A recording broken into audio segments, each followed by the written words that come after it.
Kötü zamana denk geldik Erdem. Selamünaleyküm. Kolay gelsin. Sabah aradan geçebilir miyiz? Geçeriz gibi geliyor bana ama.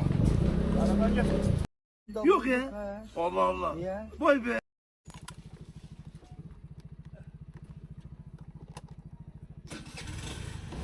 Recep, Bir dakika.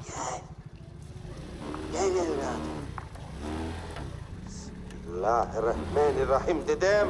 Sen seçildin Recep.